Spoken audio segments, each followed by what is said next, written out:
Fala pessoal, beleza? Bem-vindos a mais um vídeo da série do Zero ao Dev RPA. E hoje a gente vai falar de um tema fundamental, que é a tipagem, variáveis e argumentos aqui no UiPath Studio. Isso vai ser muito importante pra gente evoluir aqui, beleza? Se você tá gostando dessa série, tá acompanhando essa série, já deixa seu like aqui. No final, eu peço para que você já deixe seu comentário feito, assim eu vou poder te acompanhar, poder acompanhar a sua jornada aqui. E você também vai estar me ajudando com o engajamento desse vídeo. Então, vamos nessa, bora pro vídeo. Bom, já tô aqui no estúdio pra gente entender um pouquinho melhor o que são variáveis e argumentos. Bom, basicamente a variável ela vai ter a função de armazenar um certo valor para o nosso fluxo, de acordo com o nosso fluxo aqui, tá? Ela vai armazenando algum valor para que a gente possa usar. Para criar a variável a gente pode fazer de diferentes formas. Eu vou te mostrar aqui a primeira forma, que é vindo aqui no painel de variáveis e eu tô aqui nesse meu fluxo main e eu vou criar uma variável para ele aqui chamada nome.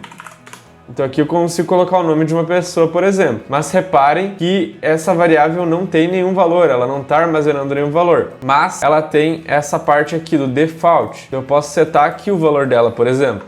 O valor dela, default, sem eu colocar ou mudar o valor dela, vai ser Matheus, meu nome, né? Aqui a gente tem Matheus. Só que se no meio do código eu fosse lá e mudasse isso, ele não ia mais ser Matheus, ele ia ser outro valor. Mas ele vai carregando esse valor Matheus de acordo com o meu código até que isso mude. Agora eu vou apagar e vou mostrar uma segunda maneira de a gente criar essa variável, tá? A segunda maneira é que, por exemplo, a gente tem um assign, tá? O assign é uma atividade utilizada para a gente fazer essas comparações de expressões. Então a gente pode atribuir um valor a uma variável, atribuir um valor a um argumento, e é para isso que a gente vai utilizar o assign, tá?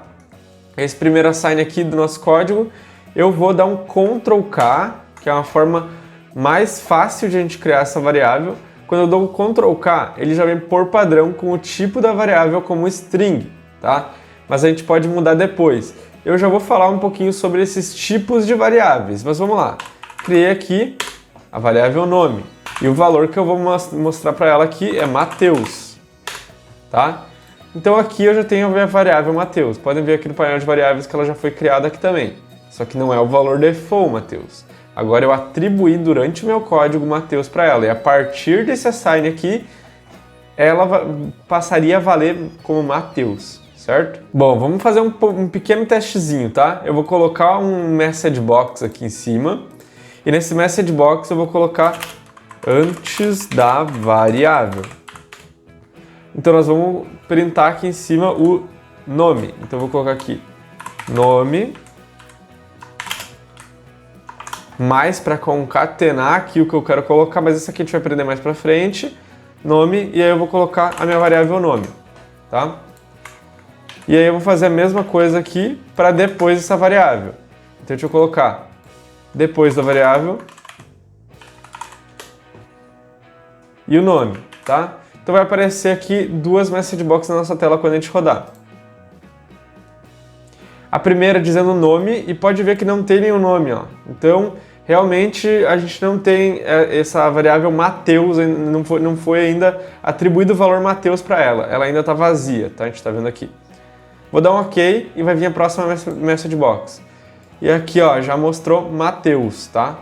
Então ela vai carregar, armazenar o valor de acordo com o nosso código. Então agora a gente vai falar um pouquinho sobre as principais variáveis utilizadas aqui no UiPath, tá? Lembrando, tem várias outras variáveis. Aqui no UiPath a gente tem uma diversidade muito grande de variáveis e depois eu vou mostrar para vocês como vocês podem acessar outros tipos de variáveis. Mas aqui vamos mostrar as principais, tá? Então aqui não tem nada criado nas variáveis ainda e vamos começar aqui pela string. A string a gente utiliza da mesma forma que eu já mostrei para vocês. É para lidar com textos, tá? Então, por exemplo, eu posso dizer o seguinte. Eu vou criar aqui Ctrl+K. Se eu clicar Ctrl+K aqui em um assign, o tipo de variável que é atribuído é string, tá? Então eu vou colocar aqui nome. É interessante a gente colocar sempre antes do nome da variável já algo que indica que ele é daquele tipo, tá? Então eu vou colocar aqui str nome. Str de string, tá? E aí aqui eu vou colocar o nome de Matheus. Mas agora eu quero concatenar ela, tá? Como é que nós vamos fazer para concatenar? Nós vamos fazer o seguinte: str nome completo, que é outra string, tá? Opa, coloquei errado. str nome completo. tá? Que é outro tipo de variável string. E agora nós vamos colocar o seguinte, vai ser str nome mais, quando eu coloco esse mais em uma string, eu não tô somando a string ou coisa do tipo, né? Não é matemática. Aí aqui nós vamos simplesmente concatenar, né? Então, vou colocar essa string mais essa próxima string. Vou lembrar de dar um espaço e eu vou colocar Orlandinho, que é meu sobrenome, certo? Então, perfeito. Quando eu colocar então essa message box, ele tem que mostrar meu nome completo, certo? Então vamos lá. Matheus Orlandinho, perfeito, tá? Bom, então agora a gente vai falar um pouquinho sobre int32. Int32, ela lida com números inteiros, ou seja, 1, 2, 3 e assim por diante, tá? O que a gente pode fazer com esses números? A gente pode fazer multiplicações, a gente pode fazer somar, tá? Mas é importante que seja só o resultado como número inteiro para a gente armazenar nela, senão a gente vai ter um probleminha, tá? Então vamos lá. Eu vou pegar uma sign aqui e eu vou fazer uma soma, tá? Eu vou dizer que o meu int, o nome da minha variável número, int num, vai ser igual a 1 mais 5, tá? O nosso resultado tem que ser 6. Só que assim, ó, lembra que aqui eu dei um Ctrl K e eu criei esse int num. Não basta eu dar o nome dele de int ali no início, porque ele cria como string, lembra? Então a gente vem aqui nas variáveis e a gente vai mudar o tipo dela de string para int32. Perfeito. E agora eu vou pegar a nossa message box e eu vou printar esse int num. Vamos ver como é que vai funcionar agora, então. Ele printou 6, então perfeito, é assim que vai funcionar o nosso uso da int32, tá? Só que aí você deve estar se perguntando também, tá, mas eu só posso usar números inteiros e isso não fica limitado?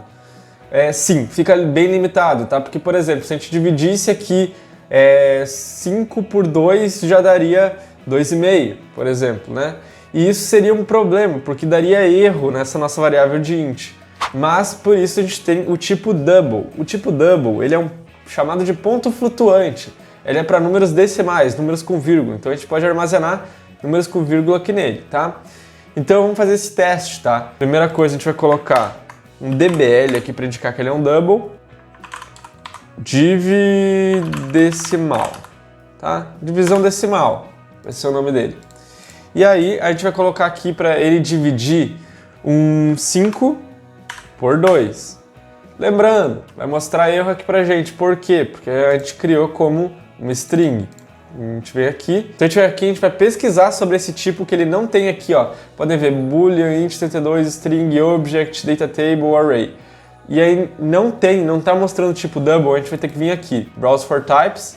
Então aqui a gente vai sempre buscar qualquer outro tipo de variável. Olha quantos tipos a gente pode achar, tá? Aqui tem várias referências que a gente pode utilizar e vários tipos que a gente pode achar. Eu vou pesquisar aqui por double. Só em double, podem ver que tem vários tipos. Double add multiplier, double converter, double value. E como vocês vão saber qual que é o tipo? Geralmente o tipo que a gente está procurando, que é mais comum, ele vai estar sempre localizado em system. Então aqui, system double. Ele até já marcou pra gente aqui que essa provavelmente seria a nossa escolha correta, tá? Bom, então aqui na nossa message box agora a gente vai colocar o dbl, div decimal, a gente vai ver o resultado disso.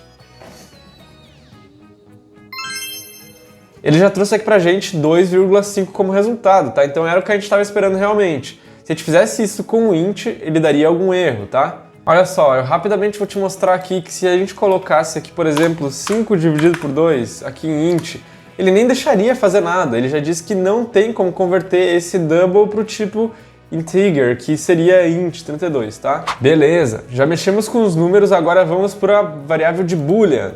Boolean é bem fácil, é bem entendível, tá? A gente vai utilizar muito em condicionais e coisas do tipo que vamos aprender na próxima aula. Mas Boolean é basicamente true or false, ou seja, verdadeiro ou falso, tá? Neles a gente pode colocar condições, então dizer, por exemplo, 1 é maior que 2, vai dar falso, tá? Mas se eu colocar, por exemplo, 3 é menor que 4, vai dar verdadeiro, tá? E assim vai. A gente pode também atribuir isso para uma variável de booleano. Então vamos ver agora rapidinho como é que funciona. Eu vou criar aqui então a variável boolTest, só para a gente fazer um teste, tá? E essa variável aqui eu vou colocar ela para o tipo boolean, tá? Nessa variável aqui, a gente vai fazer o seguinte, a gente vai colocar 1 é maior do que 2, tá? Quando eu coloco isso aqui, eu estou comparando dois números, eu não estou dividindo, eu não estou multiplicando, eu não estou somando, eu estou comparando dois números, tá? E essa comparação é sempre dada pro booleano, tá? Ela vai ser sempre true or false, tá? Então agora a gente vai ver o resultado disso aqui. Bom, vamos lá agora então. Eu já coloquei nossa message box aqui com bool test pra gente testar e vamos ver qual é o resultado disso. Ele trouxe aqui false, então 1 não é maior que 2, tá? É o que a gente esperava. Mas e se eu colocar agora que 3 é menor do que 4? Isso é uma afirmação verdadeira, certo? Então vamos lá.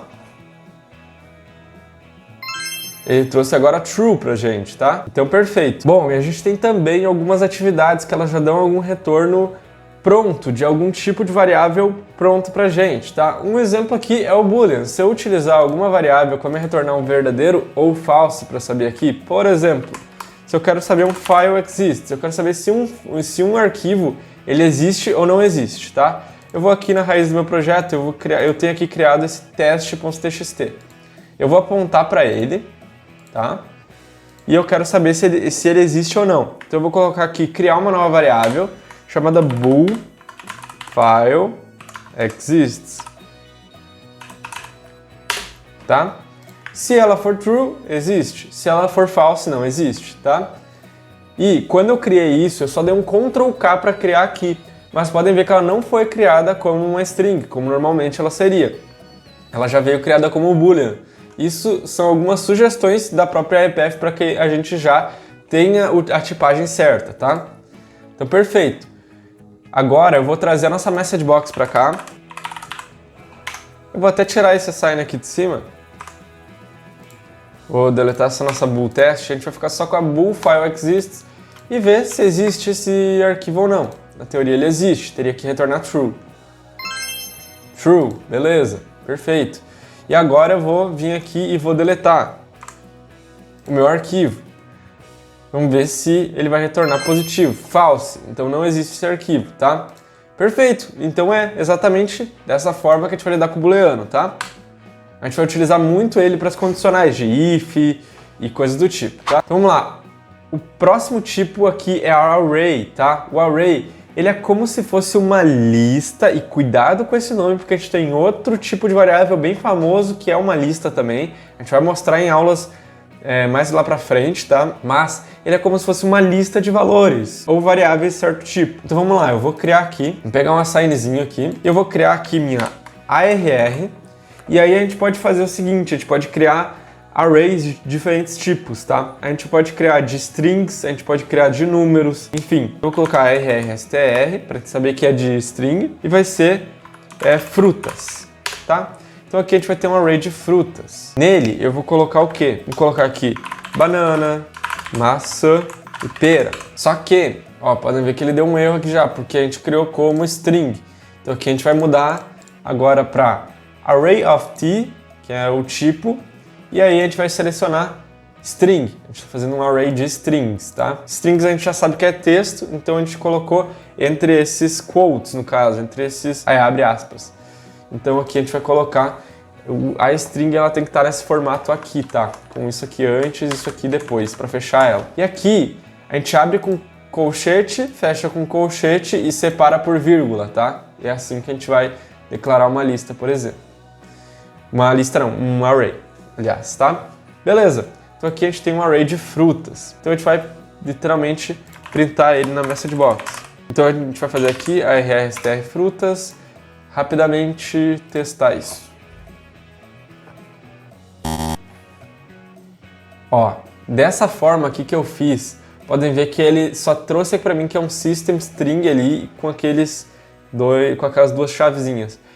E ele não traz quais são os itens desse array, tá? Para eu mostrar os itens do array, eu tenho que percorrer ele, tá? Então eu vou rapidamente, por mais que a gente não tenha entrado nisso ainda, eu vou fazer aqui um for each. Beleza, nesse for each aqui a gente vai colocar uma message box, e nessa message box aqui, a gente tem que ver, ó, o for each ele sempre cria aqui um current text, no caso, né? Ele viu que é um array de textos, ele vai colocar current text para a gente printar cada uma daquela interação. Então aqui vai ser current text e a gente vai ver cada um desses itens. Não precisa se preocupar agora com o for each, tá? Porque a gente vai ter uma aula só sobre isso. Mas ele já printa aqui, ó, banana, maçã e pera.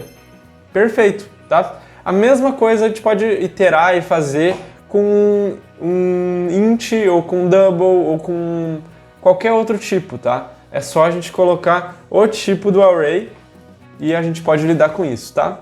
Fechou? Show de bola! E agora a gente vai para outro tipo, que é o último tipo que eu vou mostrar aqui hoje, que é a variável de data table. É uma variável de tabela. Então ela contém linhas e colunas, como se fosse, digamos, uma matriz ou algo do tipo, sabe? Para quem já aprendeu ali na programação. Para quem não aprendeu, tem uma maneira muito mais fácil de a gente aprender, tá? Que não é exatamente uma matriz também. Uma data table é uma data table, né? Então vamos lá. A maneira mais fácil de a gente aprender isso é com o Excel. É como se fosse um Excel mesmo, sabe? Só que, cuidado para não confundir, porque quando eu comecei eu lembro bem que eu confundia muito. Eu achava que um Excel, um arquivo Excel, era o que a gente chamava de variável de data table lá dentro. Na verdade, não. Lá dentro da data table a gente lê ela de um Excel às vezes, ou às vezes a gente cria ela lá por dentro, então não tem nada a ver com o Excel. Mas aqui eu vou mostrar como seria uma variável de data table, tá? Então, aqui no Excel a gente tem headers, né? A gente consegue colocar aqui o cabeçalho. Então, por exemplo, aqui eu vou fazer uma lista de compras. Eu vou colocar produtos e se eu comprei. Isso aqui eu vou colocar como negrito ali pra gente saber. E aqui o produto vai ser banana, carne, tomate. E aqui um sim, um não, um sim. Beleza, só que lá por dentro da EPF a gente pode acessar esses valores, tá? A gente pode percorrer esses valores, a gente pode ler essa tabela depois lá por dentro, tá? E assim vai, beleza? Então pra gente entender como é que isso funciona, eu vou declarar aqui uma nova data table. Para declarar uma nova data table, o que a gente faz? A gente vem aqui e pesquisa por build data table. Então a gente vai arrastar essa atividade aqui. Bom, eu coloquei minha câmera um pouquinho pro lado aqui para que vocês possam ver esse painel de propriedades, tá? Aqui no build data table a gente tem como criar a nossa data table. Vou colocar a nossa DT compras mercado, tá? E a gente vai criar ela aqui.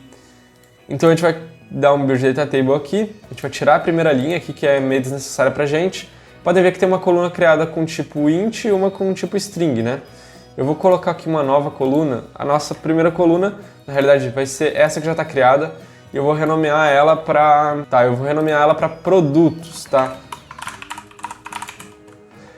Podem ver aqui também que ela tem como colocar um default value, tá? Se eu quisesse colocar um valor para todas as linhas dela, que fosse, por exemplo, todas as linhas é carne, por exemplo. Mas eu não quero, né? Eu quero deixar dinâmico.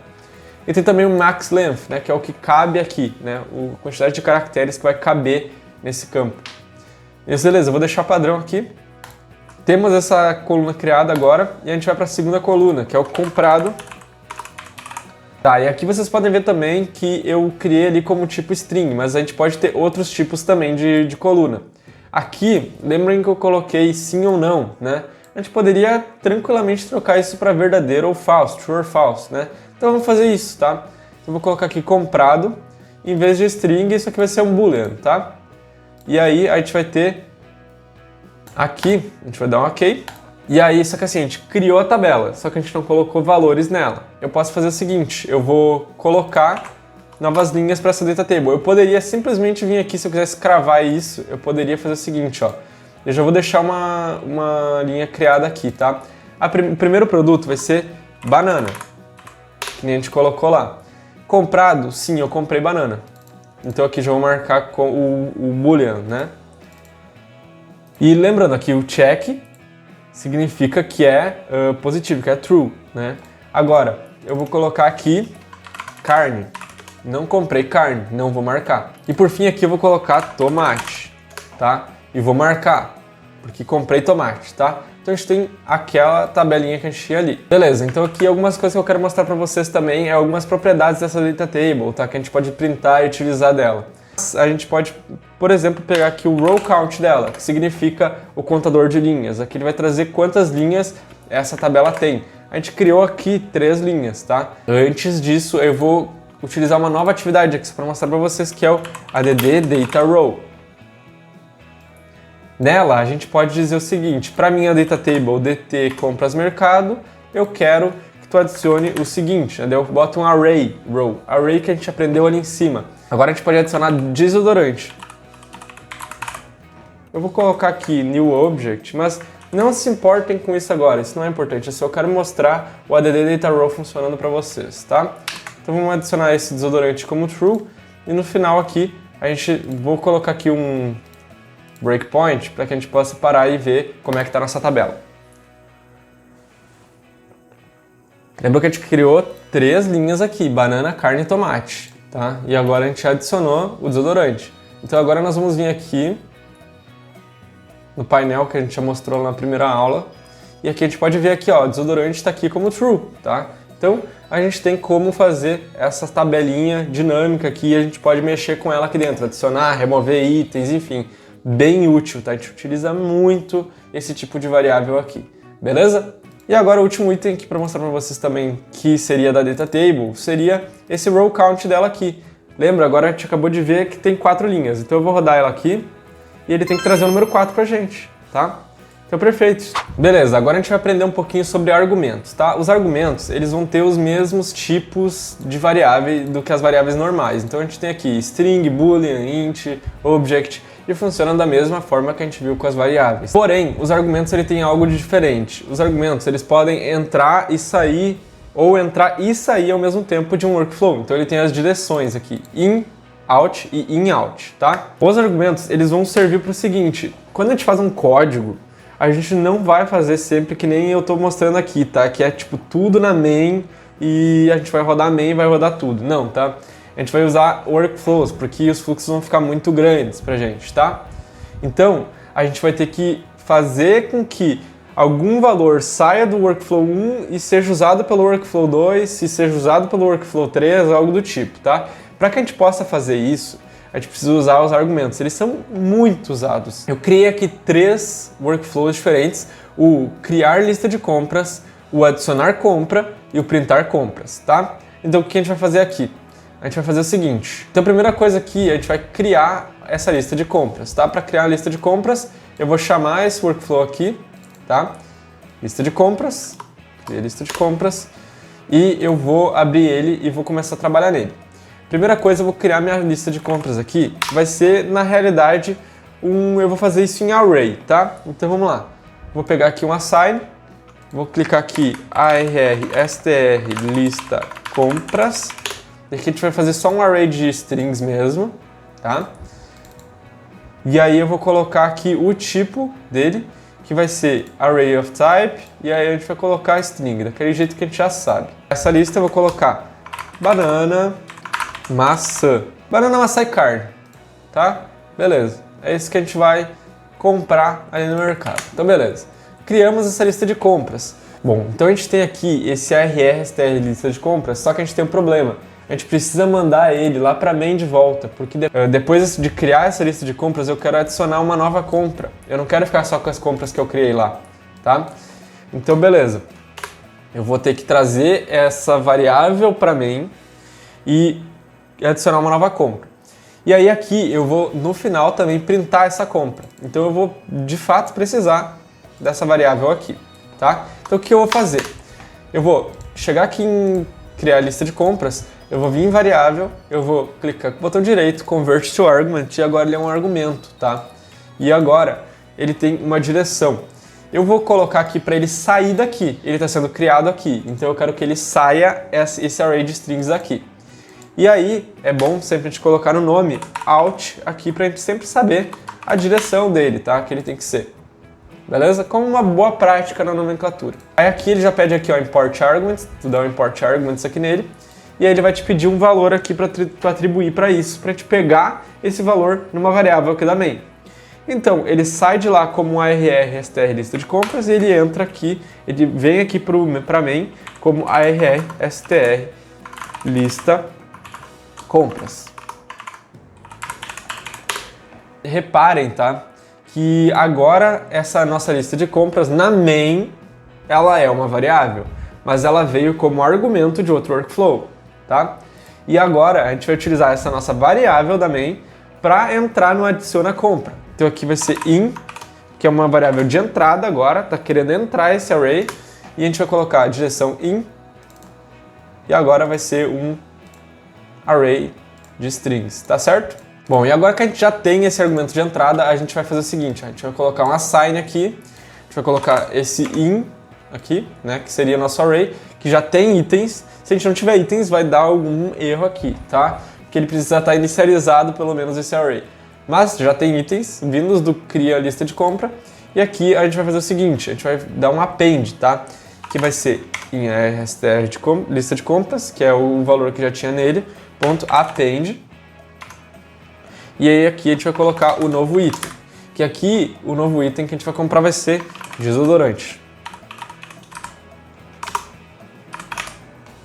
Tá? E um ponto toArray no final. Certo? Não se preocupem muito com essas expressões agora, tá? Beleza, então aqui a gente adicionou novos tipos, tá? E aí esse nosso array, ele vai ser mudado. Só que o nosso argumento ele é só de entrada. Então, quando a gente voltasse aqui para main, o valor ainda ia estar o valor antigo que a gente criou aqui na lista de compras. Não é o valor que a gente quer, tá? Então, o que acontece? A gente não precisa aqui, o adicionar compra, ele não precisa ser um in, tá? Que nem a gente colocou. Ele precisa entrar, mas ele também precisa sair, nesse caso. Porque quando a gente for printar as compras aqui, a gente não pode printar sem o desodorante que a gente acabou de adicionar, tá? A gente tem que printar com uma lista toda. Então, ele precisa sair daqui também, certo? Então agora a gente vai mudar, para em vez de ser in, a gente vai colocar o io, que é in-out, aqui na frente, tá? Como uma boa prática só, a gente vai colocar direção in/out. Certo? E aí, vejam que quando vocês salvarem aqui, ele já vem aqui o import arguments aqui pra gente. E aí a gente vai clicar aqui e já vai importar o ARR, que é a nossa variável. Então ela vai entrar lá para dentro, modificar lá dentro e aí ela vai retornar para a gente, tá? Com o valor a mais. E aqui no final a gente vai printar essas compras, ou seja, a gente só precisa fazer ela entrar aqui dentro. Aqui a gente não precisa sair com essa variável, a gente só precisa entrar com a variável aqui dentro. Então a gente vai colocar um in e aí ARR str lista compras, tá? É só in mesmo. A gente coloca o array do tipo string. E aí a gente só vai pegar um for each e percorrer isso. Agora a gente vai percorrer essa lista de compras e aqui ele já deu o nome de current text, então a gente vai fazer o seguinte, a gente vai colocar aqui uma message box, que a gente já está acostumado para ver nosso resultado, e cada um dos itens vai ser current text. E vamos ver, tá? Então, o que acontece? Eu já vou dar um import aqui, né, também.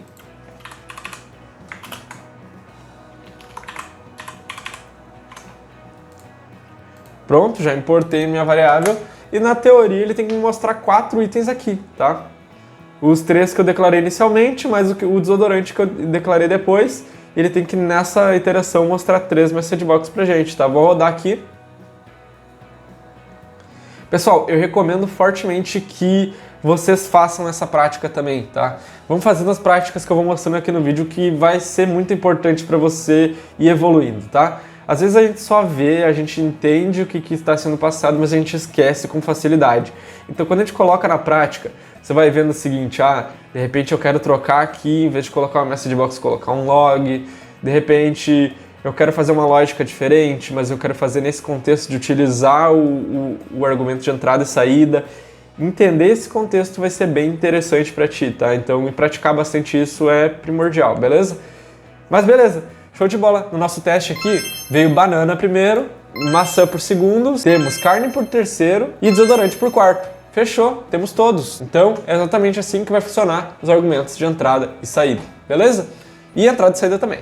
Show? Bom, pessoal, então no vídeo de hoje a gente viu um pouquinho sobre tipagem, argumentos e variáveis, tá? Esses são conceitos fundamentais para que a gente aprenda, para que a gente utilize no nosso dia a dia, tá? Não tem como a gente fazer uma boa automação sem utilizar variáveis, argumentos e tudo mais, tá? A gente utiliza todos os dias esses diferentes tipos de variáveis e ainda tem mais que eu vou mostrar no futuro para vocês, porque como eu disse, Tem muitos tipos aqui, certo? Eu espero que vocês tenham gostado do vídeo, eu espero que vocês tenham aprendido o conteúdo e se não aprenderam também, volta, faz essa prática também, que eu tenho certeza que vai surgir alguns questionamentos na sua cabeça também. Se precisar, deixa aqui nos comentários, com certeza, e eu vou estar respondendo. Bom, se esse vídeo te ajudou, já vai deixando seu like, se inscreve aqui no canal, ativa o sininho para não perder vídeo novo e vamos combinar de você já ir deixando feito, escrito aqui embaixo. Assim eu posso ver sua evolução e você também me ajuda com o engajamento aqui do canal. No próximo vídeo a gente vai entender como a gente vai utilizar condicionais e laços de repetições, como,